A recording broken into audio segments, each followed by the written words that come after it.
Did you ask we're gonna eat in the fridge?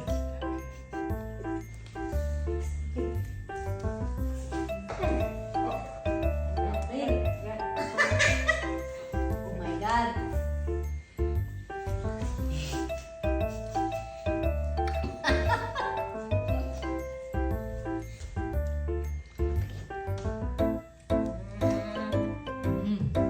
It's so good.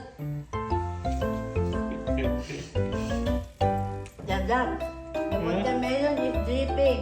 The juice outside the fridge. Aha. Mm. You girls making this.